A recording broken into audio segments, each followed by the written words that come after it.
Buenas noches, amigos. Hablar del crimen no resulta cómodo. Durante muchísimos años y como periodista, la verdad es que me tocó cubrir algunas historias, siempre porque tenían un misterio, siempre porque había una conexión con nuestros temas. He de decir que de un tiempo a esta parte no me interesa mucho el crimen. En todo caso, como huella social, huella psíquica de lo que somos.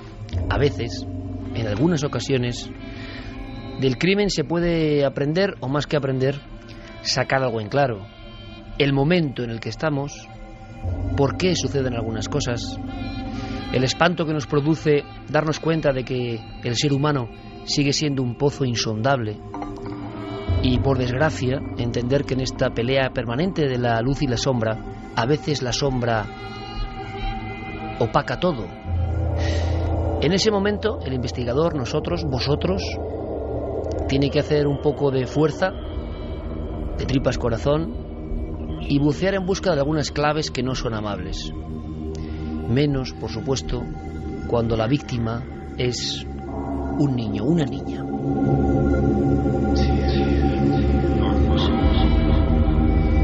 No es fácil hablar de estos asuntos y, sin embargo, esta noche ya sabéis que vamos al viento de la actualidad de Milenio 3 desde hace una temporada y un poquito más. Indica que temas como Torres Gemelas, ahí es nada, vuelven a surgir, van a ser titular esta noche. Torres Gemelas, nuevas claves, Michael Jackson, ni más ni menos. Estamos hablando de auténticos iconos, pero desde luego, aunque muchos quizá estéis cansados, aunque muchos con espanto evidente como seres humanos hayáis seguido durante toda la semana las noticias de algo que ha ocurrido en nuestro país y que ha convulsionado como pocas veces, ¿no?, la psique colectiva, nosotros tenemos que aportar algo que quizá pueda ser diferente. No podemos permanecer al margen, primero porque también nos duele, también nos impacta, también nos espanta, también nos hace lanzar preguntas al vacío de la noche. Vosotros podéis hacer también preguntas, porque a veces lo difícil es encontrar una respuesta. Exactamente hace una semana, ahora hace una semana, mientras empezábamos Milenio 3 el sábado pasado, se encontraba un cuerpo en las afueras de Santiago y, por cierto, una zona, hay que decirlo, siempre tranquila, bucólica incluso. Este verano los impactos brutales en julio con el accidente del tren y este suceso por situación muy diferente, pero han generado desde luego una sensación de horror y de pavor y de desgracia que comprendemos que duele especialmente en Galicia. No hace falta repetir la noticia porque todos la sabéis. El hallazgo, ¿no?, de un cuerpo siempre es un misterio. Un crimen no deja de ser una especie de hendidura o de cuestión por resolver de la mente del criminal. En esta ocasión, cuando el cuerpo tendido es el de una niña, se multiplican las angustias porque no lo entendemos, ¿no? ¿Qué mente puede generar eso? Cuando el crimen queda como parece, de momento, no podemos aventurar mucho más, pero como indican todos los indicios, en familia, el horror ya nos trastoca a todos. Desde ya, en este instante, podéis lanzar vuestras preguntas, vuestras cuestiones, vías absolutamente abiertas para un tema que sigue siendo oscuro. Es muy arriesgado hablar de esto. Los periodistas de sucesos genuinos siguen investigando y nosotros simplemente, como os digo, vamos a dar un apunte que creo que puede ser interesante porque somos Milenio 3, porque ocurrió casi cuando empezábamos la semana pasada y porque se han deslizado algunos datos que pueden ser absolutamente superfluos o no, o hay un código cifrado, o hay una información que interesa, o hay elementos de los que casi nadie va a hablar y resulta que pueden ser importantes. Cuando ocurren estas cosas, desde luego, yo lo que pienso es en qué momento evolutivo estamos, ¿no? Siempre hay una especie de tremenda bofetada. Nos sorprendemos en torno a lo que son capaces algunos hombres y algunas mujeres. Había un blog. El caso de la niña Asunta ha dado la vuelta al mundo, no solo a España.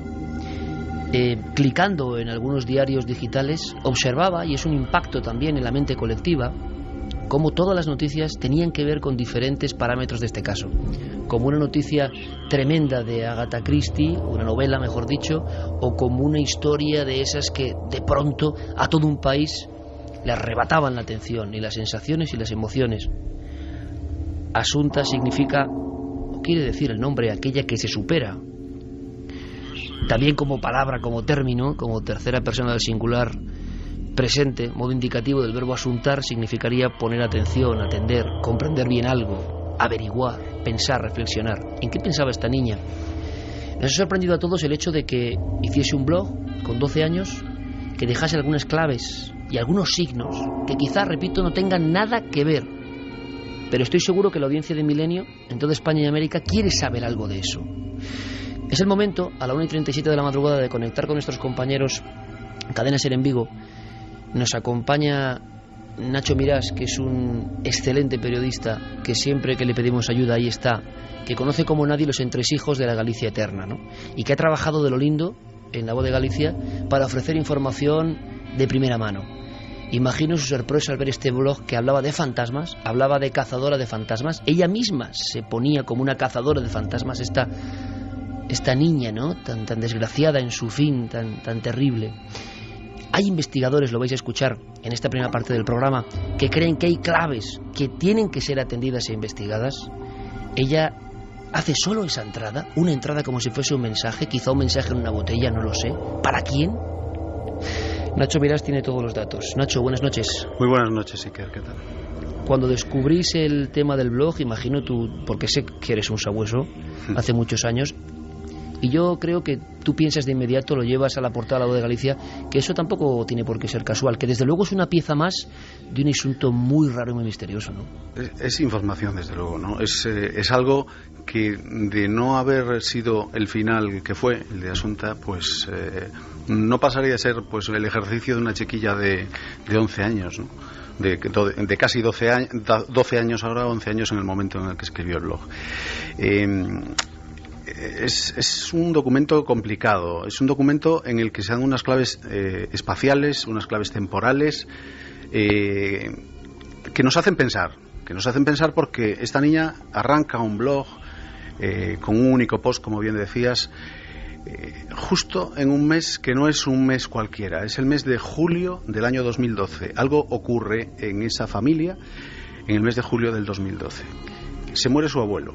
El abuelo de Asunta aparece muerto en su casa, como antes, 7 meses antes, había ocurrido con su abuela, que también apareció muerta en su cama, en su hogar, en Santiago, ¿no?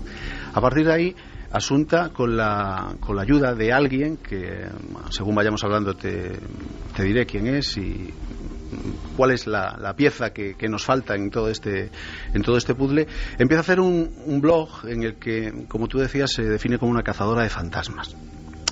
Iba a escribir ese único post en el que se dan muchas claves de una historia que podría de alguna manera tener algo de cierto, alguna preocupación, algo que le pasaba por la cabeza a ella, o es simplemente fruto de la fantasía.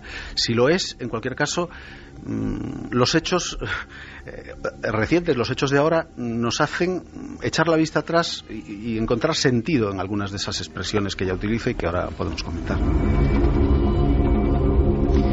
Esto es Milenio 3 en la cadena SER, para España y para todo el mundo. Estamos todos, pido disculpas por mi voz, ya sabéis, los virus son otro misterio. A mí en este caso, en estas semanas no me abandonan, pero desde luego lo importante es la información.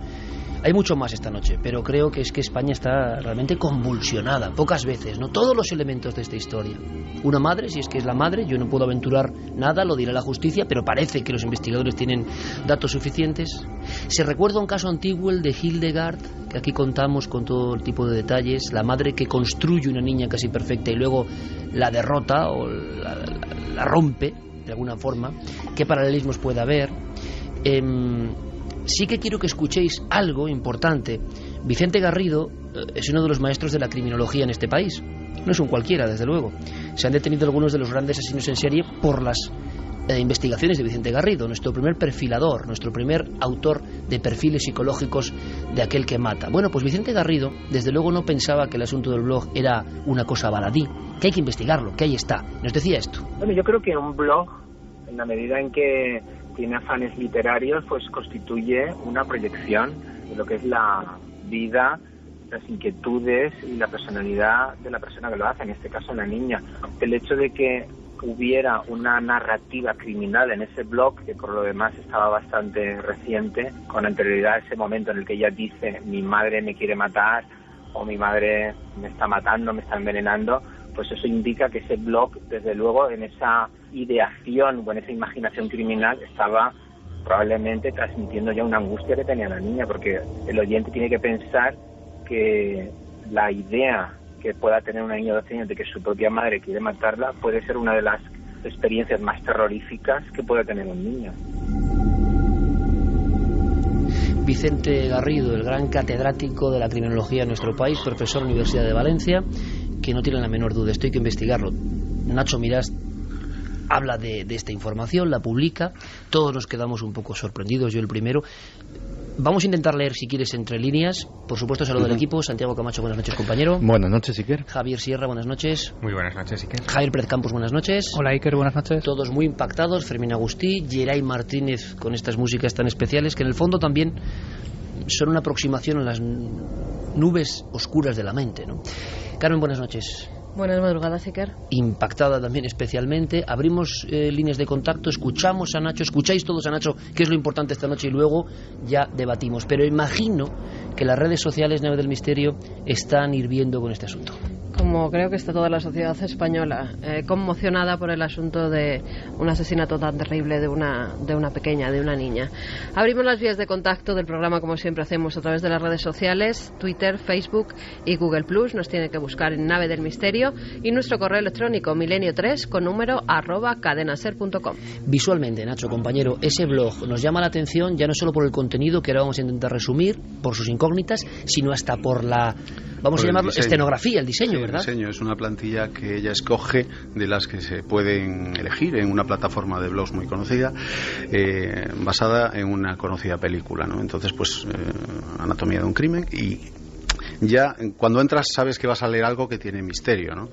Y solo tiene una pequeña presentación. Hay una imagen que es parte de un cuerpo, que forma parte de esa plantilla del blog, y el blog está escrito en inglés.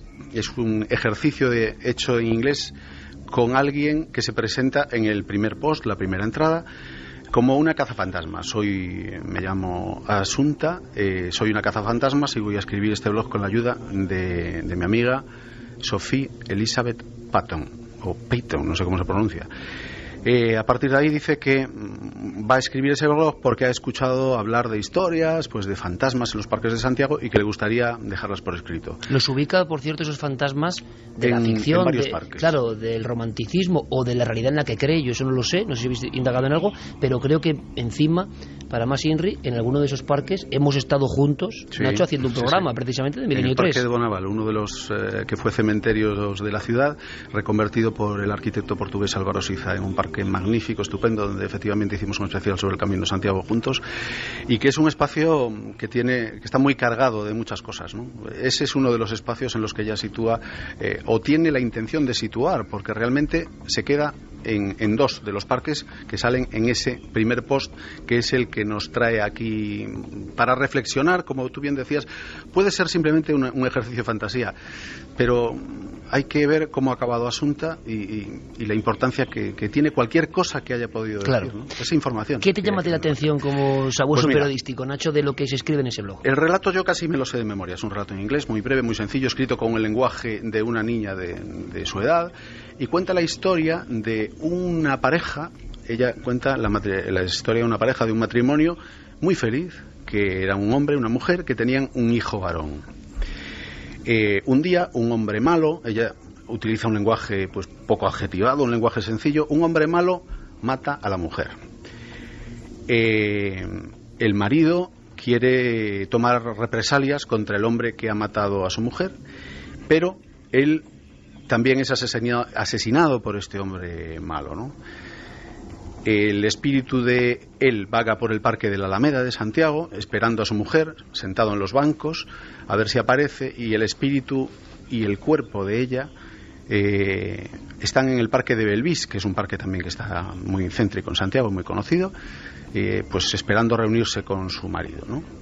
Entonces dices, bueno, pues esto es un relato escrito en el mes de julio, cuando se muere el abuelo, y empiezas a pensar qué paralelismos puede haber. Hombre, con 11 años sorprende, Nacho, sinceramente, que una niña, ¿no? Por Pues muy influenciada que esté por historias de fantasmas, hable de un crimen, de fantasmas, anatomía de un crimen y lo sitúe en unos parques, ¿no? Nos sorprende, concretos. no sé. Y yo no sé, es que estamos intoxicados esta semana última por la cantidad de información que hay, pero empezamos a ver esos paralelismos, ¿no? Vemos primero las fechas, vemos que lo escribe, este post lo escribe en el mes de septiembre, cuando su abuelo ha muerto en julio, y en julio es cuando ella abre el blog.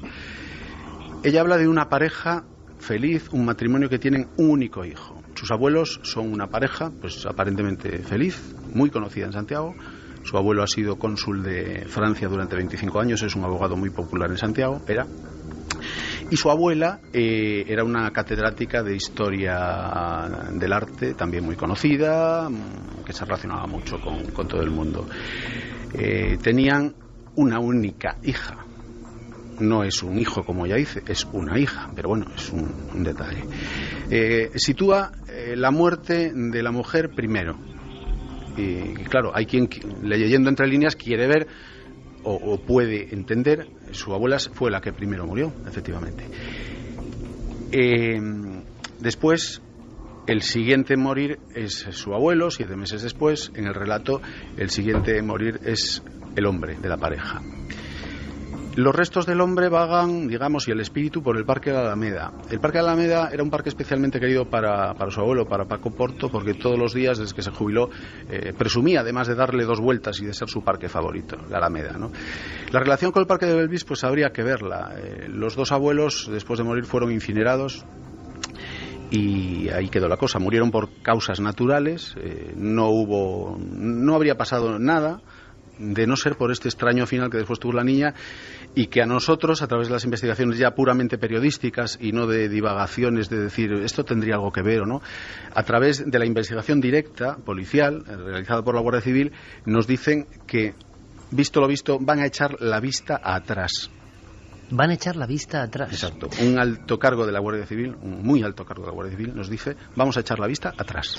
En este instante, a la 1:48, aunque, bueno, lo decimos rápidamente, gracias a todos, porque el programa vuelve a ser trending topic en este mismo instante, que simplemente es una cosa, y además no quiero frivolizar con un asunto tan delicadísimo y de verdad que nos duele a todos, pero que bueno, que toda España está ahí escuchando, ¿no? Y lo agradecemos muchísimo de todo corazón. Gracias, amigos, por seguir siempre Milenio 3, convertirlo en un fenómeno. Es que sí nos interesa esta parte. No estamos aquí para juzgar a nadie, no sabemos nada de nadie, pero simplemente son datos que quizás, si no, Nacho, pueden quedar en el saco del olvido y no sabemos si puede haber algo. Esta semana hay medios de comunicación que se han hecho eco de unas supuestas declaraciones de la niña, en las que tú lo comentaba antes, Vicente, que decía que su madre la quería matar. Nosotros, hasta donde sabemos, esas declaraciones no existieron. Esa es nuestras fuentes nos dicen eso, que la niña tuvo algún problema. Estamos en la vorágine, ¿no? De informaciones, hay que tener mucho cuidado. Y aquí nadie trata de intoxicar ni de echar leña al fuego. Aquí nos llegan investigaciones, nos llegan fuentes, nos llegan comentarios y tratamos de filtrarlos, de contrastarlos, sobre todo, ¿no? Y luego hay una cosa, Nacho, que es evidente. Tú decías, anatomía de un crimen no es muy normal. Parece una obra inacabada, ¿no? Un post que se empieza por algo y que no sigue. Por supuesto que lo normal, y lo lanzo aquí a los 4 vientos, es que sea una casualidad, como tantas otras cosas, quiero ¿no? insistir mucho, pero simplemente a lo que veo, una cosa. Hay gente que ha reparado en las supuestas declaraciones que, insisto, para nosotros no existen, de estas profesoras de música, pero no ha reparado en alguien que sale en ese blog, que es su profesora de inglés. Ahora vamos con eso, Nacho. Pero un momento, Nacho, sí que es cierto que el abogado de esa escuela de música sí que ha ido ante la policía a declarar que la niña un día de julio pasado se mareó. Sí, eso sí. Eso sí que ha ido a declararlo el abogado de la escuela de música. A mí me gustaría... Con lo cual esa niña, y que el padre dijo que tenía una medicación fuerte. Unos antihistamínicos o algo así por una alergia. No hemos contado lo que ha pasado y puede que haya gente, sobre todo en América, que no sepa que esta niña se ha encontrado en un lugar concreto, en las afueras de Santiago, y que todo indica que es un crimen en familia. Era una niña adoptada, venía de China, parece que tenía unas facultades mentales realmente lúcidas y dignas. No sé si... Un concurso por delante. Es curioso este detalle. Ahora vamos a ver más, aunque repito, mi intención es, ya sé que estáis cansados, aunque nunca uno debe cansarse de una desgracia gracia de este tipo porque nos enseña, repito, cansarse de esto pues sí que puede ser frívolo, nos muestra otro prisma de lo que somos o de lo que son algunos, no lo sé, pero lo cierto es que hay una serie de datos que están negro sobre blanco, o en este caso en una pantalla de blog. Es como un legado de la niña que puede ser fantasía o no. Nos interesa por su conexión con el misterio. Vamos a ver qué sacamos en claro. Javier Sierra quiere apuntar algo. Bueno, quería apuntar simplemente un pequeño detalle. Quizá fue consecuencia del impacto emocional que produjo en Asunta la muerte de sus abuelos, y en especial del último, de Paco Porto. Pero hay un detalle que a mí me ha llamado mucho la atención y que desvela mañana en el suplemento Crónica el diario El Mundo, y dice que en ese parque de la Alameda, que es el eje del blog y donde se centra esa historia de la aparición, incluso hay un brazo como descuartizado que sale es. Alameda escrito de ahí, ¿no? Eso, pues en ese parque, que en la ficción de la niña habla de que el espíritu del hombre asesinado espera a su mujer, que también ha sido asesinada, en ese parque justo es donde se esparcieron las cenizas de Paco Porto.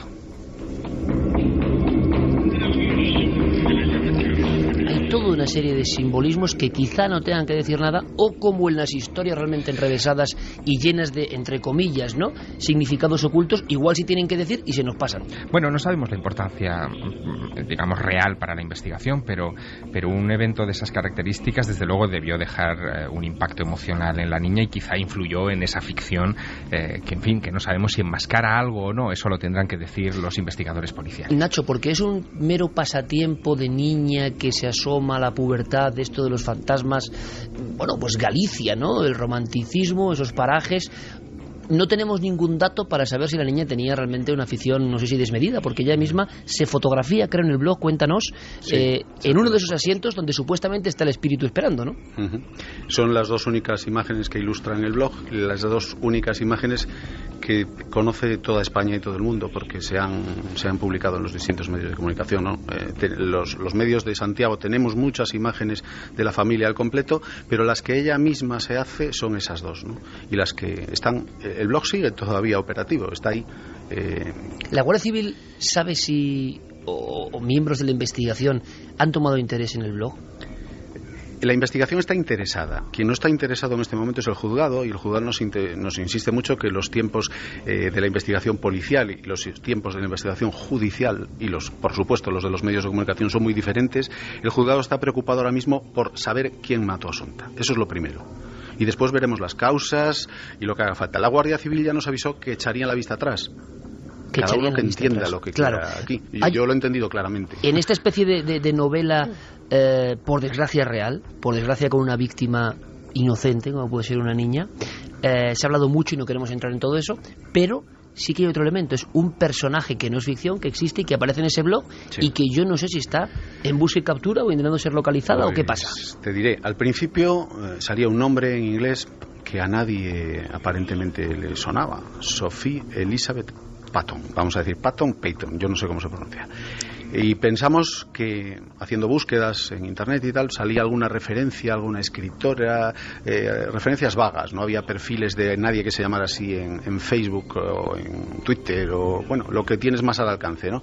Y al principio se pensó que sería una amiga imaginaria, pero he aquí que cuando yo empiezo a consultar con gente de Santiago y contrastando información, buscando, alguien me comenta que esa persona existe, que él la conoce y sabe quién es, y que es alguien vinculado a Santiago, y descubrimos que es una profesora de inglés a domicilio que en algún momento entró en contacto. Ella recibía clases de inglés a domicilio, iba a clases de música, hacía muchas cosas, pero Sophie Elizabeth Patton es su profesora de inglés. Una mujer que se estableció, que llegó desde fuera a Galicia, se estableció en Galicia, en la zona de Astrada, y a la que ahora mismo es imposible ubicar. ¿Ha desaparecido? Hemos intentado contactar con ella a través de Era una profesora que daba clase a más niños, entonces hay más padres que conocen, sabían un poco cómo localizarla. Hasta ahora, para nosotros de momento ha sido imposible. No sé si en cualquier momento algún compañero tendrá éxito. La última noticia que nos llega es que se marchó de nuevo al Reino Unido, y a mí es una cosa que me choca porque se había establecido aquí. Tienen una especie de granja de venta de semillas a través de internet, de productos ecológicos, y ella y su pareja. ¿Cuál sería el interés de esta mujer? Pues hablar con ella, lo mismo que se está hablando con todo el mundo, con todo el entorno, con los compañeros de clase, los profesores del instituto, pero yo creo que no estaría de más hablar con Sofía para saber, oye, cuando esta niña empezó a escribir el blog, ¿qué le pasaba por la cabeza? ¿Estaba preocupada por algo? ¿Te contó algo? Yo no creo que le haya contado todas sus preocupaciones, pero sí a lo mejor pudo percibir en ella, no sé cómo lo veis vosotros, pero yo desde luego le preguntaría, y si la tuviera mañana delante, es lo primero que le preguntaría, ¿cómo estaba Asunta cuando escribió esto, ¿no? O qué le preocupaba, qué le pasaba por la cabeza. Y de momento, si está realmente en el Reino Unido, confío en que la estén buscando. Nosotros seguimos en ello, desde luego. Sobre todo porque pone su nombre, ¿no? También sí. en ese blog, porque parece que en un principio parecía que podía ser una compañera suya, porque se dirige a ella como dos cazafantasmas. Sí, claro. Se incluyen, con lo cual no piensas que es una persona adulta. Y el blog además es el típico, la típica herramienta que yo uso también en mis clases para que la gente pues se exprese, ¿no? Es lo que hacíamos antes con las libretas de toda la vida, pues ahora todo el mundo tiene un blog, y en una clase de inglés seguro que estoy convencido de que la propia profesora llegó a decirle, oye, pues es una buena herramienta para que te expreses, ¿no? El blog. Entonces tuvieron que estar las dos diseñando la plantilla, tuvieron mucho contacto en las clases de inglés. Pues, algo nos podrá contar, o a lo mejor nos va a decir, oye, estáis muy perdidos, simplemente pues es todo casualidad. Bueno. Nacho, sean casualidades o no, simplemente es un detalle que no es habitual en el mundo de la criminología, en la investigación policial, ni mucho menos. Creo que a nivel periodístico, a nivel de la propia sociedad de Santiago de Galicia entera, pocas veces habéis encontrado con un caso de este tipo que tenga este trasfondo, yo diría que hasta tan molesto, ¿no? Porque es raro. El adjetivo espantoso es el más apropiado para esto. Yo llevo 22 años escribiendo en La Voz de Galicia, haciendo sucesos, he cubierto todo tipo de asuntos raros, extraños, muertes, todo lo que te puedas imaginar. Pero todos esos crímenes tenían, digamos, alguna explicación, aunque sea en la mente del criminal, ¿no? Pues crímenes por tierras, crímenes, robos, asaltos, en fin. Pero este crimen no nos entra en la cabeza. Los móviles los desconocemos. Se especula, se estudian cuáles son esos móviles, si eran móviles económicos, si es la mente humana y sus vericuetos. Pero no nos entra en la cabeza a nadie. Y a todos los que estamos trabajando todos los días allí, de verdad, la sensación de inquietud que nos genera es máxima. A mí no me había ocurrido nunca. No solo misterioso, Nacho, evidente, sino desconcertante. Completamente. Hasta para los que estáis habituadísimos a esas cosas. Cuanto más avanza y cuanto más la justicia dice, bueno, pues creemos que los padres pueden tener algo que ver, se dicta prisión. Yo no me lo creo, ¿no? Y te están contando, pues hay de momento estos hechos probados. Nosotros hoy en La Voz de Galicia, en una página, la página 4, damos un relatorio de hechos probados, que ya no son ni teorías, son hechos probados. Y no me los creo. Ahora te preguntaré qué crees tú, Nacho, aunque sea a nivel personal, y vamos a sondear. Que faltan piezas. Claro, vamos a sondear directamente a los miles de oyentes que están ahora mismo preguntando. Revisando esta noche información, he visto una macabra casualidad, y es que justo finales de verano es cuando en la tradición china los fantasmas hambrientos es cuando salen a las calles. La niña, por las declaraciones que he podido ver en algunos informativos, al parecer sí que conocía su cultura, sí que sus padres la habían hecho estudiar chino. Es muy común que los niños adoptados de China sepan chino. Exactamente, conocer sus tradiciones. Y también puede ir por ahí lo del blog. Ella podía saber que esos fantasmas justo en verano y finales de verano era cuando merodeaban por los parques al lado de los ríos, con lo cual puede estar relacionado el tema con la posible cultural, historia, ¿no? Claro, un mundo cultural como es el chino y que tanta tradición tienen por los fantasmas. Y que es lejanísimo para nosotros y que igual hay algo más que simple fantasía. Vamos a hacer una cosa, ahora escuchamos, por supuesto, os escuchamos a vosotros, que es lo importante. Tenemos la fortuna y se lo agradecemos de verdad, la cadena SER en Vigo a estas horas en directo para todos vosotros, seguramente uno de los periodistas, de los grandes periodistas que tenemos en este país y que dignifican el oficio, porque por fortuna también, ¿no?, en diferentes regiones de España qué buen periodismo se hace al cabo de la calle, ¿no? Vamos a hacer una cosa, que es escuchar a Paco Pérez Avellán, otro clásico de los sucesos en España. Le queríamos preguntar rapidísimamente su opinión sobre ese misterioso blog, que es algo, es también símbolo de los tiempos, ¿no? Desaparece una niña, muere una niña, y es un blog lo que nos queda para para intentar andar en un retrato incompleto, ¿no? Es tremendo. Paco Pérez Avellán. A mí me parece que el blog que escribe la niña, que además lo escribe en inglés, se basa en la realidad de unos parques que verdaderamente existen, que ella visita, poniendo por escrito temores que tiene, percepciones que ha tenido y quizá experiencias, quizá haya sentido amenazas que la hayan llevado a escribir estas cosas lúgubres, patéticas y tristes. 2 de la madrugada y 1 minuto. Con España convulsionada. Hace unas semanas se encontraba el cuerpo de esa chiquilla, ¿no? Que hizo ese escrito en un momento importante de su vida. Y quizá no tenga, repetimos, nada que ver. Pero ese fleco suelto nos interesa, porque quién sabe si da una perspectiva diferente que puede ayudar a alguien. Quién sabe si alguien en algún lugar puede aportar más información. Por eso el micrófono de la SER, por eso la fuerza de Milenio 3 y por eso, oye, ojalá se resuelva todo esto e incluso no tenga nada que ver esta historia que parece un poco más oscura, pero tiene mala pinta en general. El doctor Cabrera evidentemente se une con su opinión.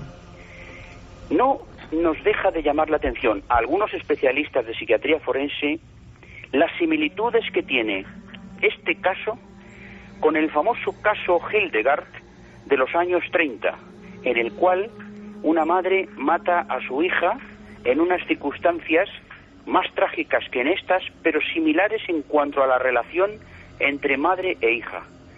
¿Podemos estar hablando de un homicidio por compasión? ¿Podemos estar hablando de la pérdida del control de la realidad en un momento dado? ¿O incluso podría yo aventurar la siguiente exclamación? ¿La madre en este instante cree o sabe en realidad lo que hizo? Esa pregunta aún está por el resolver y no se va a resolver ni en los gabinetes de la policía ni en las salas de los tribunales. Se va a resolver con la exploración psiquiátrica de esta mujer.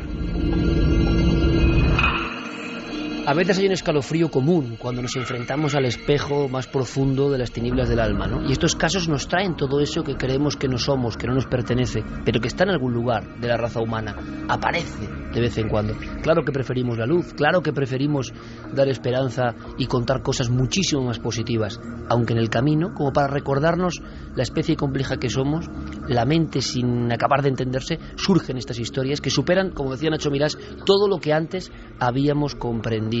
Ahora, aunque sea rápidamente, especularemos con todo el respeto entre comillas. Mis compañeros también han leído, buscado, analizado mucho. Se habla de Hildegard, que quizá muchos amigos más jóvenes no recuerden esa historia, aunque sea en un fragmento. Carmen, podríamos resumir esta historia y no sé qué puede tener que ver.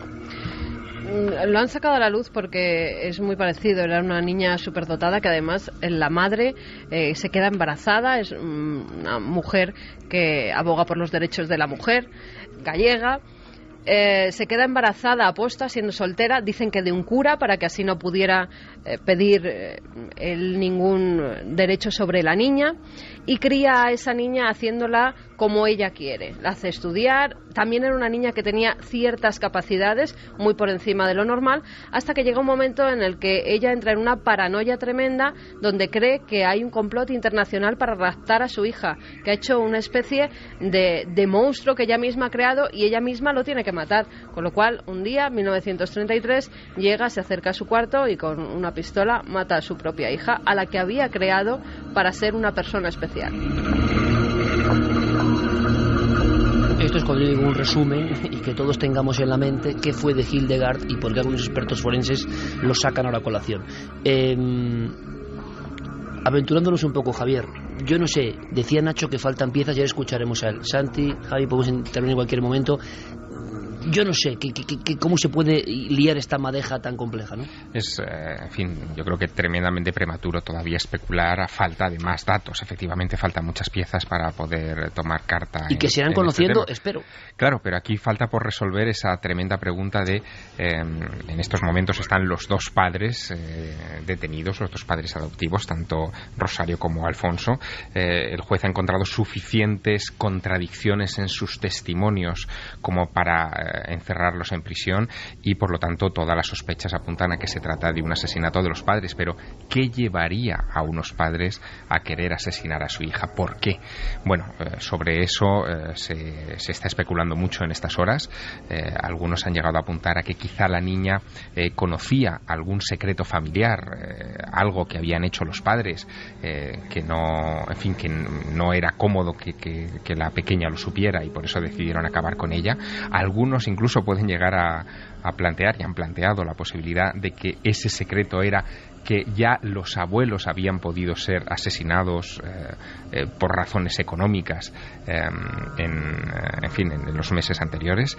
Es cierto que tanto el abuelo como la abuela, que eran un matrimonio muy conocido en Santiago, los dos mueren en su casa, solos, es decir, en unas circunstancias también bastante peculiares. No es una enfermedad, no es un hospital, no es una decadencia física progresiva, sino que mueren súbitamente en su casa con 7 meses de diferencia.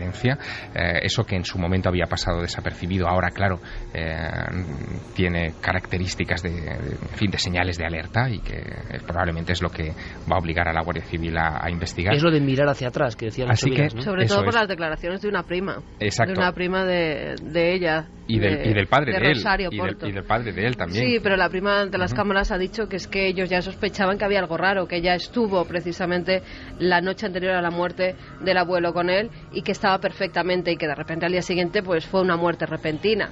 Ahí lo dejaba. Sí, eso es una cosa que se comenta mucho aquí en Santiago también. ¿Y qué piensas tú en este momento, Nacho, que estás en el epicentro de la noticia? ¿Qué ocurre? Yo de verdad, yo creo que faltan piezas. Yo incluso he llegado a pensar que dando por buena, digamos, la hipótesis de trabajo del juez José Antonio Vázquez Taín, que está muy convencido de la participación de los padres, que falta alguien. Yo no me imagino a unos padres ejecutando a una niña de 12 años.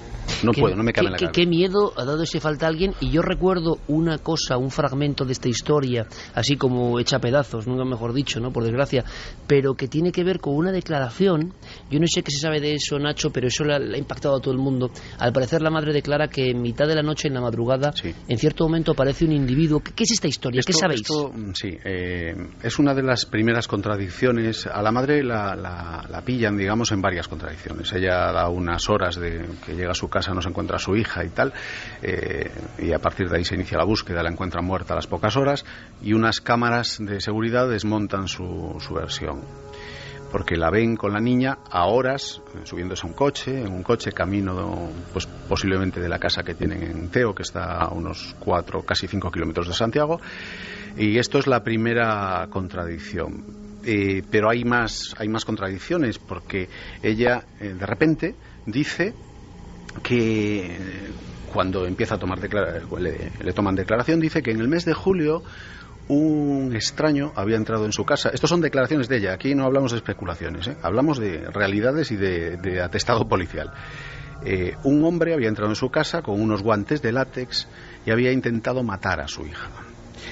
Y claro, le dicen, oiga, ¿cómo usted no denunció esto ante la policía? Yo, si no sé, Iker, cómo lo ves, pero si entra alguien en tu casa, no es que lo denuncies a la policía, es que llamas a la policía para que venga a tu casa y ni cruzas la puerta. Y aparte saber que iba por su hija, ¿no? Está dentro del cuarto, sí, o medio por el cuarto. Era un hombre corpulento, creo recordar, con unos guantes de látex, que lo persiguió y el hombre se escapó. Y que decidió no contar nada por no preocupar a la niña, hombre. Esto ya inaudito, esto ya no te cabe en la cabeza. Los que somos padres, no te cabe la cabeza. No. Si yo me encuentro a alguien en mi casa, no sé si hasta me cambiaría de casa directamente. Claro. Y esta es una de las cosas que ella utiliza.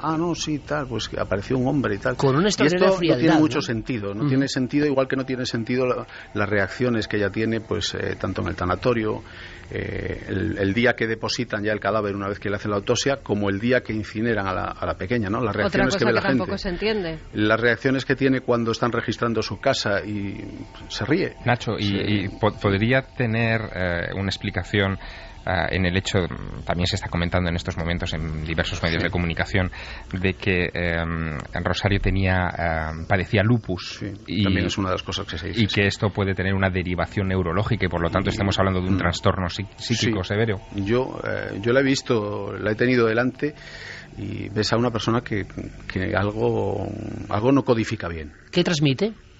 Transmite como que la hemos visto en varias situaciones. La hemos visto tranquila en el primer día en el tanatorio, tranquila, como su marido, pues hecho polvo, destrozado, como un padre que pierde un hijo, como no puede estar de otra manera, y ella, pues como hablando con naturalidad. Hay muchos testimonios de gente que dicen que estaba tan tranquila porque estaba sedada o medicada, pues puede ser. Pero al día siguiente también, en el registro de su chalet también hace unas cosas raras. Ella van a registrar su casa, tiene frío, y lo que se le ocurre ponerse es un abrigo de visón de la difunta de su madre que está dentro del chalet. Entonces la imagen es extrañísima. Es una persona que está detenida, que le están registrando su casa unos guardias vestidos con un mono blanco de estos que utilizan para no contaminar las escenas de arriba abajo, que se está riendo y está fumando con un abrigo de visón. Exactamente, eso, que se está riendo. Y no se ríe una vez, se ríe varias veces. Y al día siguiente vemos lo contrario. Una mujer superada por las circunstancias, cuando ya registran los pisos en el centro de Santiago, estas imágenes que han dado la vuelta a España, en las calles Dr. Teixeiro y República Argentina, el centro neurálgico de Santiago, una mujer destrozada y superada por la escena que se crea, por el circo no solo mediático, que se habla de circo mediático, sino de circo social, el circo humano, la gente que va allí a fotografiarla, a insultarla. Ya sabes cómo somos en esto de condenar antes que los jueces, y una mujer destrozada que llora, pero justo después la vemos declarando también en el juzgado, porque este caso, cada cosa que va ocurriendo nos sorprende más.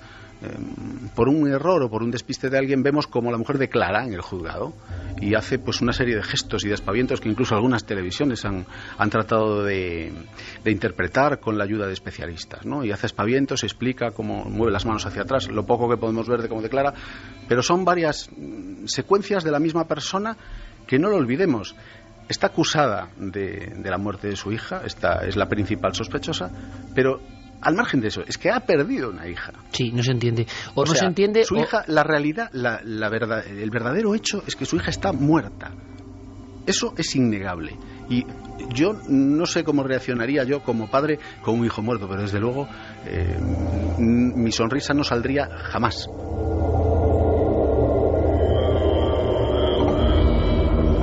Por eso yo comentaba que cuando nos miramos en estos espejos nos espantamos de lo que somos, que en el fondo todos somos la misma especie, aunque ya también hay que empezar a pensar si somos diferentes especies, no lo sé, pero lo cierto y verdad es que el ser humano y las profundidades de su mente y de su alma no dejan de helarnos en ocasiones. ¿Cómo es posible que se vivan estos microuniversos? ¿Qué está pasando por esa cabeza? Da la sensación, luego te lo pregunto para cerrar, Nacho, de que quizá puede haber una gran sorpresa en esta historia. ¿Esperáis algún aldabonazo? Vamos a hacer una cosa, simplemente vamos a tantear, como hacemos aquí, el inconsciente colectivo. ¿Qué está opinando nuestro público? Que es variadísimo, de todos los lugares de España, de América, del mundo, y que sé también, por cómo lo estás contando de forma magistral, evidentemente, que tiene este crimen desgraciado. Si no fuese con todos estos elementos que estamos contando, no sería lo mismo. Es decir, ha calado hondo en el alma colectiva, porque no se entiende, y porque cuando se hurga todavía es más raro, más extraordinario, más alejado de las conductas positivas, ¿no? Vamos a escuchar. Antonio Palomero dice: es muy raro, siempre se ha dicho que los hijos adoptados son los más deseados y por tanto los más amados. Nancy dice: si los padres mataron a esa niña, no entiendo el móvil del asesinato, con lo difícil que es adoptar. Eduardo Montiveros: si lo que escribió esa niña no es basado en hechos reales, se ha perdido a una gran escritora. Entidad Oscura dice: todo apunta al móvil económico como motivo de ese horrendo crimen, porque los padres querían hacerse con la herencia de la niña. Javi dice: yo descarto el móvil de la herencia, lo que me impacta es la sonrisa de la madre el día del registro. Becky: quizá fuera sensitiva, una mente prodigio que sabe más de lo que debiera. Martín Copede: ahora bien, es muy sospechoso que tanto los abuelos como Asunta hayan sido incinerados tan sumamente rápido. No es normal. Sara dice: ¿cómo se puede resolver un crimen y encontrar al asesino sin buscar también las causas del mismo? Juan Francisco Gómez: la niña describió en esos fantasmas las figuras de sus padres que en el futuro no lejano podrían tener algo que ver. Nacho, un apunte más. Hay cientos, miles de personas preguntándose cosas, lanzando cuestiones al aire porque no se entiende, no se comprende. Es lo que se llama la convulsión colectiva. Bien, ¿hay algún detalle, alguna pista? Porque yo no tengo mucha información, pero también hay rareza incluso en la forma en la que se halla el cadáver. No es normal, ¿no? Sí, es lo primero que llama la atención los investigadores. Es que además, cuando yo me entero, yo te voy a contar cómo me enteré yo de esta noticia. Yo estaba en una playa el domingo de Galicia, quemando los últimos rayos del verano. Se acababa el verano además ese día. Y me llaman y me cuentan que ha aparecido este cuerpo, que es de una niña china y tal. Y lo primero que nos llama la atención es que está como si lo hubieran dejado con cuidado en la cuneta, ¿no? Y automáticamente me viene a la mente un capítulo, yo creo que pues de una serie de televisión, ¿no? En el que sabes que las series de televisión de policías se basan en casos reales, después los dramatizan, los edulcoran, pero siempre hay una base de crímenes reales, ¿no? En el que alguien había matado también a un niño y lo deposita, no lo tira, no se deshace del cadáver como ahí te quedas, te he matado, me da lo mismo. No, como una especie de cuidado, como te dejo aquí, como si quedara un rastro, un último sentimiento de humanidad o de fraternidad, ¿no? Nacho, también dicen que puede ser que vieran a algún vecino acercarse y por ello lo de la colilla, sí, o al parecer con el ADN del padre, y lo de las cuerdas. La colilla es una de las cosas que a lo mejor nos da alguna sorpresa, a lo mejor no. La zona donde apareció la pista es una pista bastante transitada, una pista pues utilizada pues en horario nocturno para todo tipo de cosas, está apartada y hay bastante basura, bastantes colillas. Pudo ser, pero aún así fue dejada con cuidado y eso fue lo primero que nos vino a la cabeza, decir, esto es alguien que la quería. Pero es que no lo pensamos nosotros, lo pensó la policía también. Dijo, hay una cosa que además a mí me ha llamado la atención y lo apuntaba uno de los oyentes, lo de la incineración tan rápida de la niña. Sí. Ni los propios criminólogos que han entrevistado durante estos días pues entienden por qué en un caso de un crimen de una niña se ha podido incinerar cuando no es lo normal. A nosotros nos llamó también la atención. La explicación un poco que encontramos es que es cierto que Santiago tiene el mejor equipo forense de España. Uno de ellos está en Santiago de Compostela. El equipo de medicina legal es magnífico y es consultado por gente de todo el mundo para hacer todo tipo de pruebas de ADN, para crímenes. Los restos de los niños de Ruth y José estuvieron en Santiago, los huesos. No lo sé, no sabríamos explicarlo, porque le hicieron muchísimas pruebas, hubo 5 forenses participando en la autopsia, pero de todas formas se decidió efectivamente incinerar el cuerpo y nos ha llamado mucho la atención porque los cuerpos hablan, las cenizas no dicen nada. Igual que los abuelos, porque lo sacaron en el programa de Ana Rosa. Fueron incinerados los dos, fueron incinerados, lo contrastamos con las esquelas. Además sin autopsia, a pesar de que habían muerto en la casa. Hoy en día si te mueres dentro de una casa te tienen que hacer la autopsia, por si acaso te han envenenado, la muerte no ha sido natural, y en ambos casos ponía que la muerte de los abuelos había sido de forma natural, pero no había autopsia y de nuevo incinerados. Santi. Hay una reflexión y un llamamiento que no me iba a quedar a gusto si acabásemos este tema y no lo hacía. Yo no sé si el blog de Asunta era o no una llamada de atención o una llamada de socorro. Lo que sí sé es que este caso nos ha llamado, por la cantidad de circunstancias que tiene a su alrededor, mucho la atención a la opinión pública, pero de confirmarse las sospechas, el caso de Asunta sería el caso 19 de este año de niños asesinados por sus padres. 300 en los últimos 15 años. Así que yo creo que a la menor llamada de atención, al menor síntoma, a la menor sospecha con que pudiésemos evitar una sola muerte, nunca se peca por exceso de prudencia, nunca se es un entrometido por intentar a lo mejor salvar la vida de alguien indefenso. Así que yo creo que si todos estamos un poquito más atentos, pues quién sabe si a lo mejor un día podemos saltarnos uno de estos temas y no tener que hablar de esto aquí. El hallazgo del cuerpo hace una semana, en una fecha de las que los expertos en otros niveles, no quiero relacionarlo ni muchísimo menos, en ritualística hablan de fecha límite, ¿no? Exactamente, entre un cambio de estaciones. Mañana me apunta Javier Sierra a mano, rápidamente, porque él sabe que es un dato, bueno, pues que puede ser el final, ¿no? Mañana, 30 de septiembre, Asunta cumpliría 13 años. Con 13 años, qué inocente se puede ser, ¿no? Que descanse en paz, que esté en algún sitio mejor que el que le ha tocado vivir, por desgracia, y que tienda, ¿no?, hacia las áreas más luminosas de la consciencia y de la realidad, porque esto como decimos, quizá haya oyentes, no lo sé, no creo, porque esto es tremendo, ¿no? Nos ha cogido por la pechera a todos, ¿no? Porque hay casos que tienen estos elementos. Alguien puede pensar, bueno, ya hemos escuchado mucho, pero como dice Santiago Camacho, de esto hay que hablar, informar, y si alguien tiene conciencia y se puede dar alguna pista más, pues habremos hecho una buena misión. Nacho, no sé yo si tú crees que puede haber otros implicados, que eso ya daba hasta más miedo todavía, sinceramente, como en tantos casos, ¿no? Se ha hablado de implicados que nunca aparecieron, ¿no? ¿Tú crees que sí? Es una sensación personal, pero igual es una irresponsabilidad, pero es que yo creo que tiene que haber algo más. Bueno, es tu opinión, es mi opinión, absolutamente libre. Es mi opinión. Yo creo que hay que seguir buscando y que aquí puede haber algo más. Incluso es que yo no soy capaz de ver ni Alfonso. Yo conocí a Alfonso y he estado en miles de ruedas de prensa con Charo, con Rosario, su mujer. No los veo capaces de matar a su hija. Nacho, hay una cosa que se está comentando también en Twitter. ¿Esta mujer era también adoptada? Pues mira, es una cosa que efectivamente se está comentando mucho. A nosotros nos consta que no, pero la gente insiste, y de verdad, la información que nosotros manejamos es que no.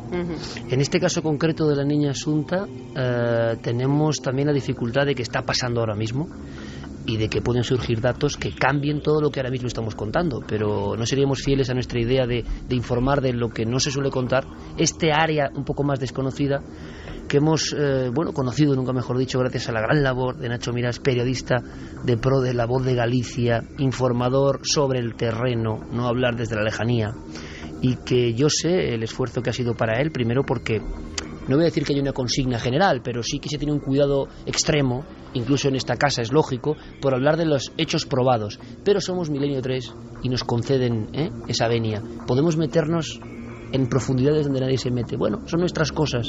A veces en esas cosas, en lo que parece anecdótico, están las claves. Nacho Miras, gracias, compañero, por esta noche, y por favor, si surgen nuevas historias, cosas que puedan aclarar la situación, estamos en contacto. Un abrazo muy grande. Un placer. Y gracias por tu labor. Gracias, amigo. Gracias.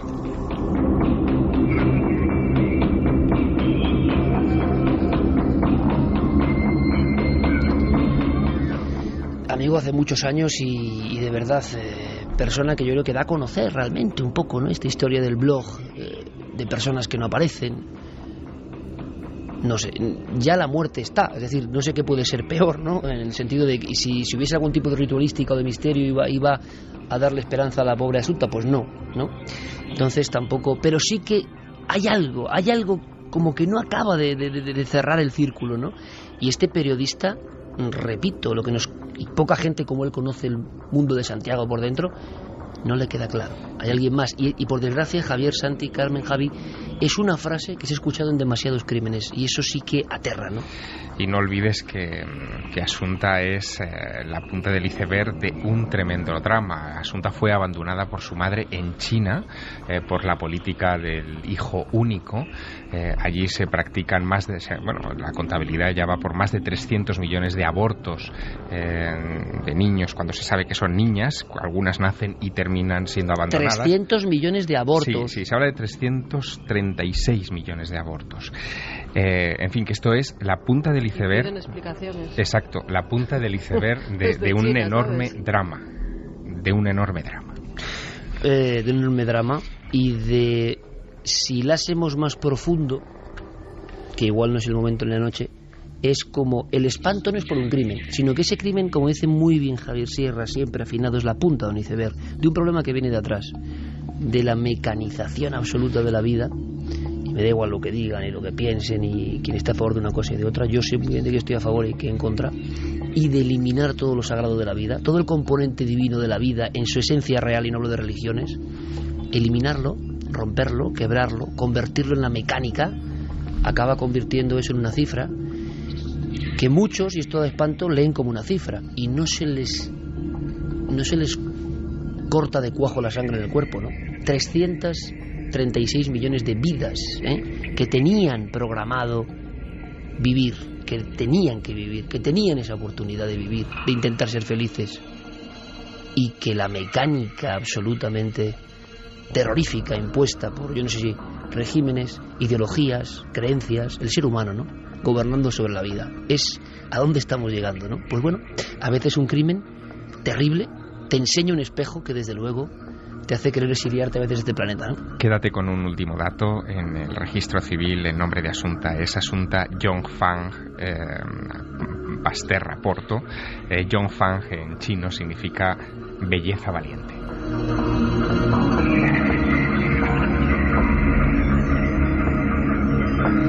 Sobrecogidos nos quedamos con esta historia, ¿no? Terrible. Yo no sé si podemos dar una última pincelada, Carmen, y enseguida entramos con otra historia. Esta noche, bueno, en Tercero tenemos muchas cosas, pero la actualidad es así. La actualidad es así. Y nos habla de figuras que murieron de forma extraña. La que viene es Michael Jackson. Sobran presentaciones, ¿no? También hay una conspiración. En su última conversación dice una frase que tenemos que analizar. Michael Jackson habla de alguien que está por encima de los gobiernos. No me quiere o quiere eliminarme. Si esto es así, sería otro caso de una vida puntual en su agonía nos da pistas sobre cosas que de verdad gobiernan el mundo y nos espantan con ese gobierno, ¿no? Últimas pinceladas. Félix Barquero dice: si los abuelos fueron incinerados, no creo que la policía pueda investigar mucho. De todas formas, mi impresión es que la madre no está bien y el padre es un sumiso que solo está encubriendo a su esposa. Parece enfermizo. Cancela Freire dice: os puedo asegurar por experiencia, desgraciadamente, que cuando pierdes un hijo no tienes ganas de reírte en mucho tiempo. Siempre y cuando seas normal, claro. Carlos Quintero: tengo la sensación de que las pruebas al lado del cadáver fueron llevadas a propósito. Obdulia dice: tantas familias que quieren adoptar y no pueden por falta de medios económicos, y manda narices que a esta gente no se le haga un examen psicológico y se fijen solo en que tienen una posición acomodada para darles el niño y después van y lo matan, cuando lo más importante debería ser el amor y cariño y no el dinero que se tiene o la posición económica. Fátima dice que cree que ella tenía celos de su hija. Aarón Rodríguez: una niña con esa edad escribe lo que siente o presiente. No creo que esto sea una casualidad. Volvamos a nuestra niñez y pensemos. Begoña Cebrián dice: nunca podré entender cómo unos padres pueden llegar a matar a su propia hija por dinero. Me pregunto si hubieran hecho lo mismo si la hija hubiera sido natural y no adoptada. Luego hay muchas historias que tienen que ver con, encima es un crimen en la, no voy a decir alta sociedad, pero sí sociedad influyente, sociedad aparentemente acomodada, y eso como que todavía impacta mucho más, ¿no? Con una vida que es más cómoda. He leído una frase que, repito, lo digo muy claro, porque yo no sé si tiene que ver con alguna declaración real o no, pero en alguna información periodística decían: parece ser, la conclusión es que les faltaba dinero y les sobraba la hija, ¿no? En esa frase, si es que es así, que no lo sé, pensad en la frase, repito, yo no sé si es de ellos, pero se ha dicho en la televisión, que puede que haya otros casos, no este, que sean así. Si esto es así, es como el emblema de hacia dónde vamos en ocasiones, ¿no? Es decir, estaban diciendo que tenían problemas económicos, que con la herencia, claro, en las herencias hay que pagar todo el patrimonio por obtener esa herencia, y que ellos no tenían pues ahora el nivel económico que siempre habían mantenido, y que por eso, pues bueno, yo creo que al final, y queríamos hacer esto, es el espejo de muchas cosas. Un crimen concreto nos da voz de muchas cosas que siempre están calladas. Decía alguien de volver a la niñez, ¿no? Como última esperanza en este mundo a la deriva. Y hace poco leíamos, además de forma un poco casual, un libro de un sabio que decía que los griegos llamaban héroes a los iniciados, a los hombres sabios que se habían vuelto niños. El héroe no era el que daba espadazos y repartía mandobles y arrancaba cabezas y devoraba el corazón. El héroe de verdad para ellos, o kouros, era el anciano sabio que había vuelto a reencarnarse en niño, que sabía lo poco que sabía y que miraba con asombro el mundo. Esa lección de los viejos griegos la hemos olvidado entre todos.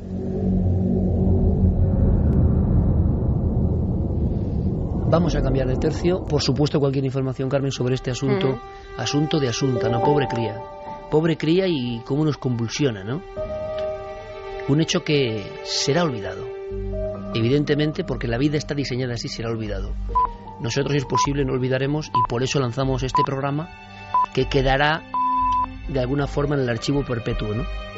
Y alguien, cuando ponga el programa de este día de milenio, se encontrará con esta historia y quizá le haga horrorizarse. Si se horroriza mucho, en el buen sentido, no estará mal, porque estas cosas nos tienen que horrorizar de verdad, no las historias de fantasmas. Michael Jackson. Escuchamos, Santiago, la última conversación, ¿te parece? Vamos a escucharla. ¿Qué es el documento? ¿Esto cómo se obtiene? ¿Qué es? Vamos a ver. Esto aparece hace aproximadamente 10 días en Internet, casi como un vídeo viral, presentado por un personaje que está en lo que parece un pequeño estudio de televisión, un personaje trajeado, calvo, circunspecto, que se presenta como Robert Connors y se atribuye haber trabajado durante más de 20 años en el Departamento de Defensa de los Estados Unidos. Y dice que va a revelar una gran verdad que tiene que ver con una cosa que él denomina Operación Sedgwick. Una operación para manipular a la opinión pública, una especie de rama del MK Ultra a través de la música y de los músicos. Y dice que la primera parte de esa revelación es esta conversación que vamos a escuchar. Con Michael Jackson en sus últimas horas. Eso parece, aunque hay más historia. Escuchamos. ¿Qué pasa, Michael? No sé si debería decirte esto. No sé quién puede estar escuchando esto. Puede ser un grupo de personas. Ellos se quieren librar de mí. No me quieren por aquí nunca más. No entiendo. ¿A qué te refieres? Háblame. No puedo hablar sobre ello en el teléfono. No sé qué puede pasar, pero yo siento en mi alma, solo Dios sabe. Ellos pueden disiparme. Ellos pueden apuñalarme. Pueden incriminarme y pueden decir que tuve una sobredosis de drogas. Pueden decir muchas cosas. ¿Quién? ¿Quién podría hacer estas cosas? No es el gobierno, es más que el gobierno. Pero yo no sé, Dieter. No me importa. Ellos me pueden tomar. Ni siquiera ya me importa mi vida. Yo solo quiero que mis niños estén bien, mis ángeles. Yo quiero que ellos estén seguros.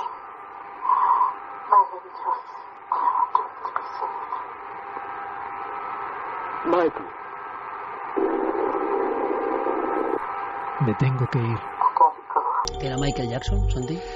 Pues aquí es donde comienza el misterio y la controversia, porque este presunto Robert Connors, del cual se ha intentado averiguar su filiación, se ha intentado averiguar si existe, si ha habido un miembro del Departamento de Defensa con ese nombre, no se le ha encontrado, lo que sí tenemos es esta grabación. Ha habido expertos que han analizado la grabación y juran y perjuran que esa es la voz de Michael Jackson, pero aquí empieza lo extraño, porque el tal Robert Connors dice que el pasado día 23, si el gobierno no hace público la existencia de este proyecto secreto, él va a dar los datos sobre este tema. Llega el día 23 y no pasa absolutamente nada. Comienza a haber rumores de que alguien ha matado a Robert Connors, pero automáticamente en la página que se originó esto aparece un vídeo de un rapero relativamente conocido en Estados Unidos, que se hace llamar Prince E.A., que aparte de rapero es un activista político muy activo, valga la redundancia, y no se sabe absolutamente nada. Entonces, a día de hoy se está especulando con que todo esto haya sido un viral publicitario del tal Prince E.A. Pero claro, luego están los que dicen que que la llamada, que ellos dan por hecho que o el imitador es realmente bueno o la persona que está al otro lado del hilo telefónico es Michael Jackson.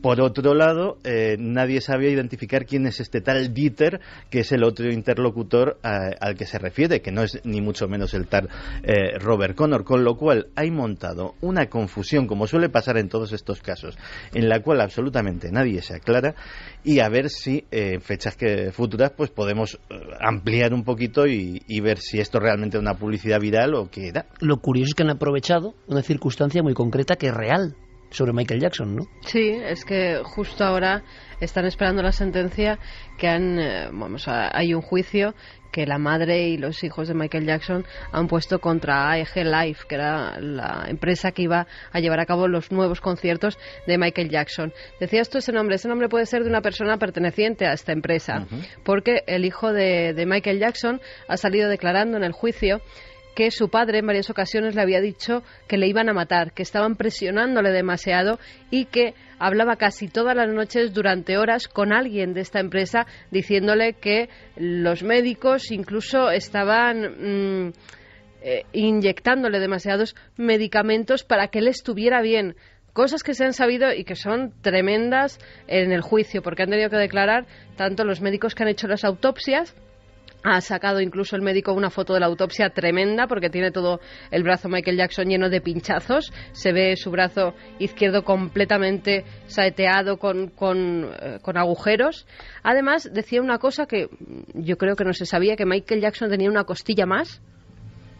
Pues se ha sabido durante este juicio, y que tenía una especie de chip en su cuerpo que emanaba una sustancia porque él era adicto a la cocaína y a la heroína, y que entonces descubrieron ese chip que emanaba una sustancia que hacía que no tuviera esa adicción, que no tuviera deseo por consumir drogas. Todo eso se ha sabido durante el juicio último que se ha hecho, ya te digo, contra esta empresa, que al parecer fue la que contrató al médico que inyectó los medicamentos a Michael Jackson y que murió por homicidio involuntario, pero Michael murió por la inyección que le puso con tantos fármacos. Pero es curioso porque nos encontramos como al principio otra especie de crónica de una muerte que tiene unos símbolos que nadie comprende, que es un personaje conocido, emblemático, ¿no?, en todo el mundo, y ahora la gran confusión.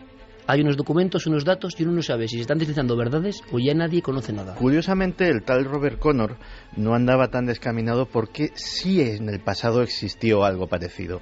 En la década de los 60 y principios de los 70, el Departamento de Inteligencia Doméstica COINTELPRO del FBI llevó a cabo una cosa que tenía el sonoro nombre de Operación Caos. La Operación Caos consistía en que en una época clave para la seguridad nacional estadounidense, como era la guerra de Vietnam, de repente habían surgido unos melenudos con guitarras que estaban levantando a la gente en contra de la guerra, etcétera, etcétera, y J. Edgar Hoover y el FBI decidieron que aquello no se podía consentir. ¿Qué se hizo? Pues se intentó presionar, hay quien dice que incluso asesinar a las figuras clave de este movimiento, le hace Jimi Hendrix, le hace Janis Joplin, Jim Morrison, John Lennon, y neutralizarlas de alguna forma. Una de las partes más atroces de esa Operación Caos es la que llevó a que el LSD empezase a popularizarse en la cultura hippie. Para que te hagas una idea, la mayor parte del LSD que se consumía en Estados Unidos, sobre todo en California, venía de parte de una banda que se hacían llamar la Hermandad del Amor Eterno. En los círculos internos, la mafia hippie. El líder de la mafia hippie era un individuo que se hacía llamar Stark. El tal Stark básicamente comercializó millones y millones de dosis de LSD en todos los Estados Unidos, y en buena parte ese LSD sirvió para neutralizar de alguna forma a la cultura hippie. Pues bien, Stark fue detenido años después en Italia relacionado con el asesinato de Aldo Moro. La detención duró apenas unas horas porque llegó el cónsul norteamericano y puso en conocimiento de la justicia italiana que aquel hombre no podía formar parte de la conspiración para matar a Aldo Moro porque era un agente de la CIA. Este viral o esta información podría aprovecharse de esas operaciones antiguas clandestinas que se realizaron contra algunos cantantes y vuelve a resurgir el tema. Bueno, lo veremos. El problema es que igual no lo vemos. Es decir, que esto queda como una información que sale justo cuando se cierra el caso Michael Jackson, con todas sus incógnitas, y quedará ahí en el limbo de lo perdido como la última llamada a Michael Jackson. Y nadie sabe si es la última llamada de Michael Jackson o no. Nos movemos más que nunca en los territorios de la incertidumbre, como por ejemplo con este sonido que vamos a escuchar ahora mismo y que Santi también nos va a contar, que sería, bueno, la muerte de una niña, por desgracia la muerte de una estrella del rock, y aquí la muerte colectiva, que sigue siendo la reina de todas las conspiraciones, el inicio de la gran conspiración en el siglo XXI. Nos preguntáis todas las semanas, muchas veces por ello, y aunque sea En breve fragmento discutiremos de esto, si os parece, pero tenemos también la espera de Milenio te responde, con un montón de preguntas para todos, pero esto de verdad ha surgido esta semana. Santi comentaba que merecía mucho la pena. Yo no sé si del 11S se puede contar algo más. Escuchamos, Jerry, por favor, este documento.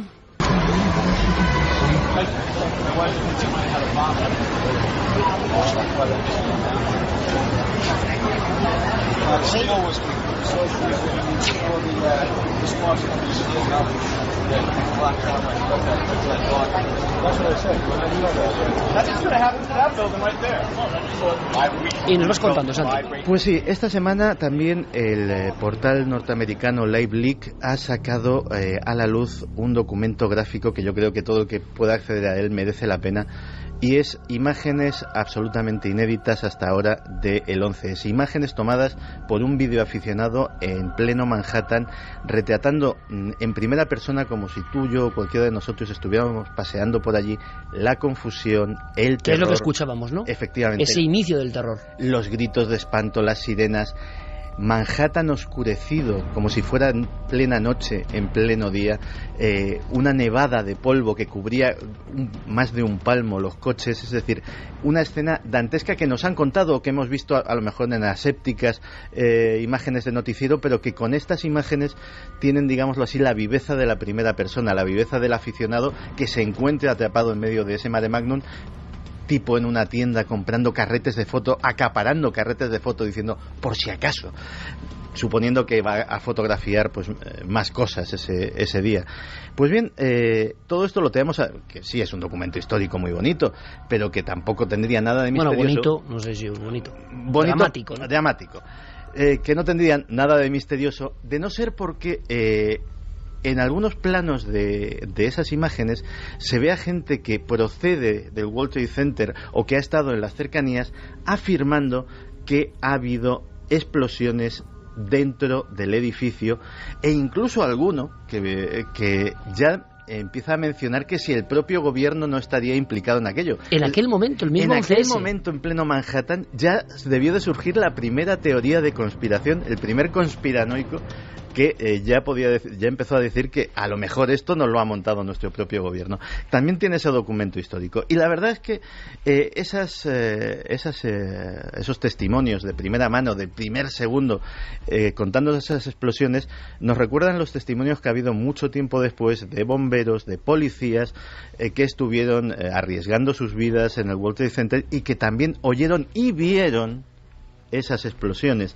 con lo cual vuelve a reverdecerse el laurel de la teoría de la conspiración y de si realmente fue tan limpio y tan claro lo que sucedió el 11 de septiembre en Manhattan, o realmente hubo una intervención externa. Sobre todo reaviva la vieja duda de si las Torres Gemelas fueron hundidas por el impacto de los aviones o si fueron demolidas también, ¿no? Hay un dato que, fíjate, desconocía. En 2005, un multimillonario que hizo su fortuna pues a base de inversiones de alto riesgo en bolsa y que hoy disfruta de una posición muy acomodada, Jimmy Walter, se convirtió en un ferviente defensor de buscar la verdad detrás del 11S. Y hizo pues algo que hizo con los fenómenos paranormales la Fundación James Randi, que es decir, pongo $1 millón a disposición de la persona que me demuestre que las Torres Gemelas cayeron sin la intervención de explosivos más allá de los dos aviones que impactaron contra ellas. 2005, todavía nadie ha reclamado ese premio. Bueno, yo creo que hay una posible doble trampa o doble visión, ¿no? Hay personas que quizá no quieran meterse en ese doloroso recuento, ¿no?, para la sociedad americana. Pero es verdad que si hay una conspiración célebre ahora mismo, que podíamos debatir si queréis otro día porque es extensa entre nosotros incluso, tenemos diferentes visiones sobre ello, porque yo no me puedo creer, o sea, me pueden decir lo que quieran ahora los que van a favor de la conspiración, o sea, yo no me puedo creer que Estados Unidos atente contra su símbolo y mata a 3.000 personas por no sé qué guerras y petróleos, ¿no? Yo no me lo puedo creer, o sea, no me cabe en la cabeza. Pero Santi dice que sí.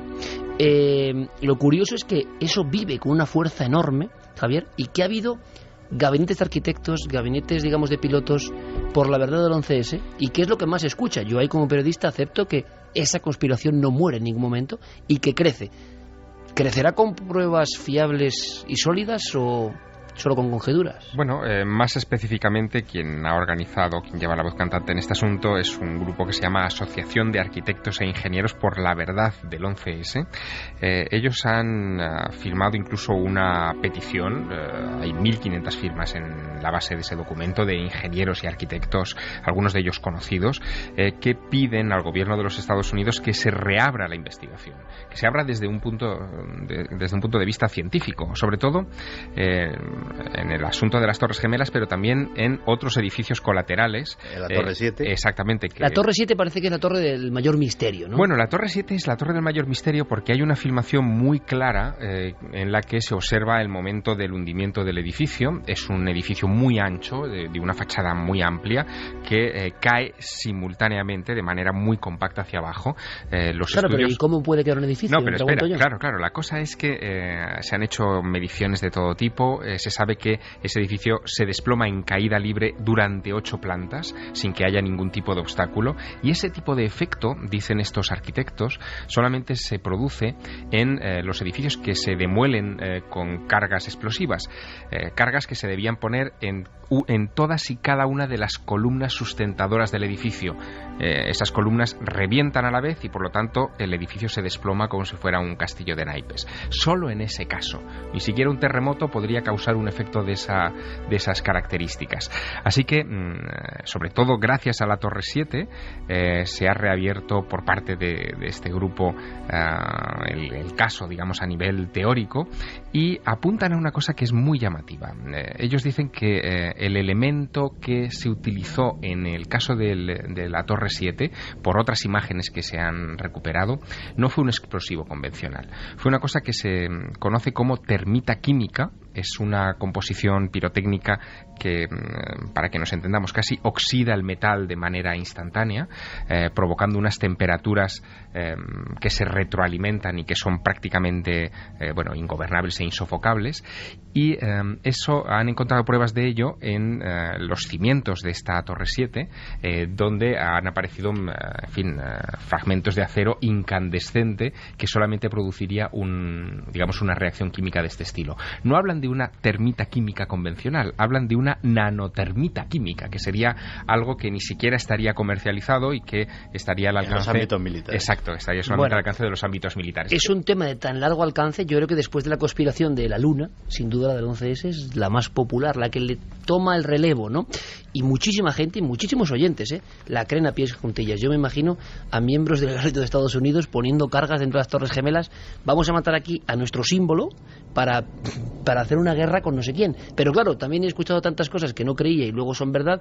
Más bien pensaría yo, de ser así, en cosas que están por encima de los gobiernos, ¿no? Más que el propio gobierno estadounidense. Pero, si os parece, tenemos un día un debate abierto sobre esto, con las pruebas que hay, porque sería extensísimo. Y ahora nos espera una sección muy querida. Mis amigos y compañeros no saben, excepto Javi, las preguntas. Milenio te responde. Ya sabemos, Carmen, que hay un correo electrónico. Milenio3 con número @cadenaser.com.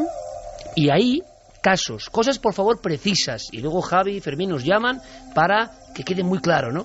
Os agradezco todo el esfuerzo, porque aquí la cuestión es no preguntar sobre las cuestiones del programa de actualidad normales, sino otros casos. Y surgen casos interesantísimos. Todos tenemos nuestra opinión. Vamos allá. Milenio te responde.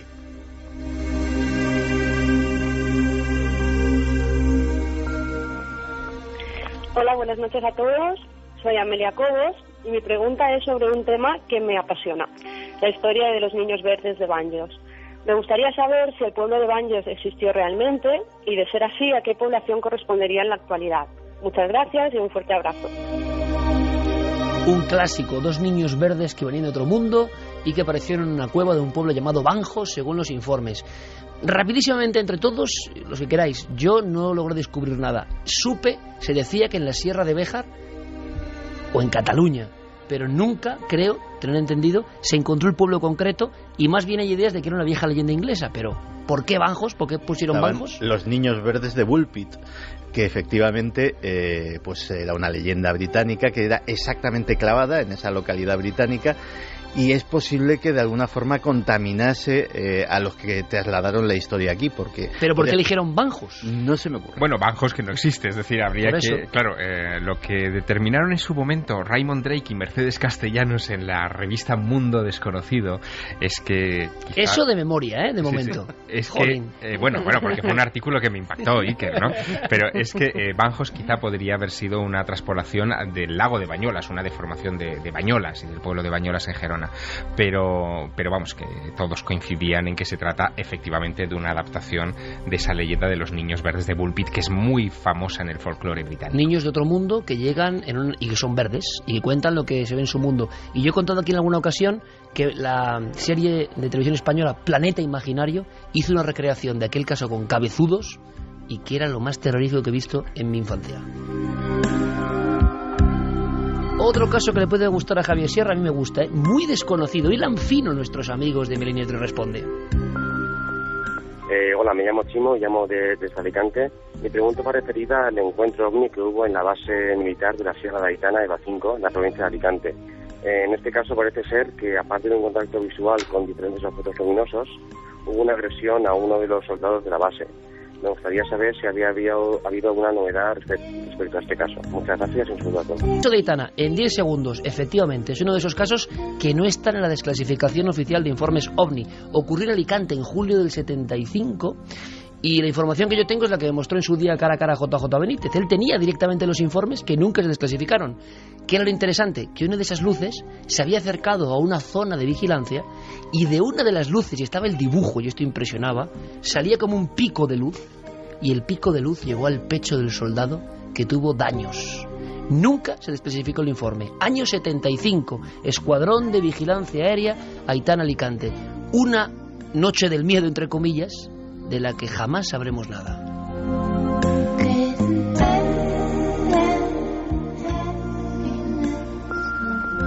Hola, buenas noches. Soy David de Guadalajara. Mi pregunta es en torno al misterioso vuelo del Cuatro Vientos. Me gustaría saber exactamente qué ocurrió con los tripulantes, ya que este vuelo realizó el salto en el Atlántico y finalmente, al llegar a Cuba y volver hacia México, desapareció de una manera misteriosa. Muchas gracias. 2:53. De esto yo no tengo ni la más remota idea. Algo oído. Ah, menos mal, porque ¿sabéis lo que pasa, no? Que si nos pilláis, y no es cuestión de pillar, sino de daros información, lo hacemos sin preparar absolutamente nada, sin consultar nada, pero si alguien se queda con la incógnita, deberes. Pero hay una cosa importante, Guillermo León lo ha subido, hay un texto muy humilde, pero que significa mucho, y hemos hablado hoy de eso, que se llama El Efecto Milenio, en ikerjimenez.com, y hay solo un dato, porque yo ya estoy un poco sobrecogido. Fermín Agustí, buenas noches. Buenas noches, Iker. Milenio 3, una semana más.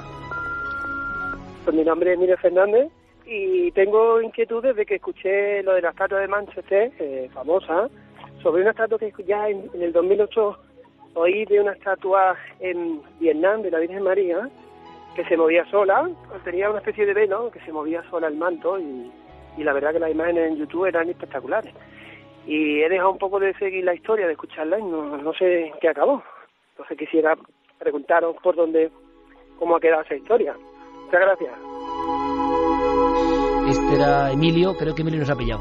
Porque yo pensé que preguntaba por lo de Manchester. No, preguntaba por una virgen que se movía en Vietnam. Bueno, que conste que hay una enorme tradición de estatuas que se mueven en un montón de lugares. En el año 85... Sí, pero Vietnam. No, Vietnam no. Pero en el año 85 yo recuerdo una oleada de ellas en Irlanda, ¿no? Claro, sí. Claro. Esto es muy de Javier Sierra también. No tengo la respuesta a Vietnam, pero lanzo la loncha lateral de Irlanda. Lo buscaremos, a ver si encontramos algo. Pero habrá que buscarla de Vietnam, vale. Entre Irlanda y Vietnam hay un abismo, ¿no? Sin duda. Claro, Javier ha intentado, pero aquí sí que Emilio nos ha pillado, no sabemos. Porque no será la de Medjugorje. No, pues que eso no es Vietnam. se ha Eso dicho, Ya, dicho por este eso, fin pero de es que semana, muchas veces se confunde. Pero esa no se movía. que Aquí tenía el- fluorescencia, se ha ¿no? hecho de Bueno, todo. Sí, bueno, aquí yo he hecho un poco de trampa porque cuando me llegó el mail tenía cierta curiosidad y es fácil acceder a ese Amigo. vídeo. Yo no voy a decir nada porque lo mío es trampa, estos son chuletas, pero el Ya, vídeo es dilo, fácil ¿qué más da? de acceder. Bueno, Es una cuéntanos imagen algo. de una virgen que efectivamente se mueve, es una gran talla de una virgen y el efecto parece el de Medjugorje. Desde luego se ve una peregrinación masiva de muchísima gente viendo el milagro de esa virgen a lo lejos, que muy a lo lejos entre las rocas se mueve completamente sola. No sabemos si allí podría haber alguien moviendo ese objeto, ni sé tampoco si cuántas veces se ha producido ese supuesto milagro. Se ha publicado efectivamente sobre Medjugorje además que había una fluorescencia en la Virgen y que era un fraude, pero yo no sé muy bien eso de la fluorescencia de la Virgen de Medjugorje dónde venía, si es una historia que viene adosada, rarísimo. Vamos a hacer una cosa. Tenemos muchas más cuestiones, milenio3.com, pero vamos con una última, porque creo que cuantas más elaboremos todos los días, aprenderemos todos. Hola, soy María Pilar y llamo desde Zaragoza. Mi pregunta es sobre el maestro de Shaolin de Bilbao. Me gustaría saber qué ha sido de él, si hay informes técnicos, médicos o psicológicos de esta persona. Gracias. Aquí todos hemos mirado a Javier Sierra. Bueno, todos me miráis a mí como si, en fin, yo fuera el carcelero de Juan Carlos Aguilar, Pero ¿no? tú hiciste pruebas con él de... Sí, efectivamente. Sí que han Bueno, salido publicadas cosas de las fotografías y demás muy macabras, ¿no?, sobre este asunto. Sí, pero no hay ningún dato relevante que haya trascendido en estas últimas semanas. Sabemos que Juan Carlos Aguilar está cumpliendo en prisión con su encierro, pero no se ha sabido nada más de él, vaya. Ningún dato nuevo, No ha trascendido, revelador, ¿no? al menos hasta ahora. Bueno, perfecto. Cosa que sorprende, porque él era muy activo también en las redes sociales, en fin, incluso sus seguidores, y la verdad es que todos han dado la callada por respuesta.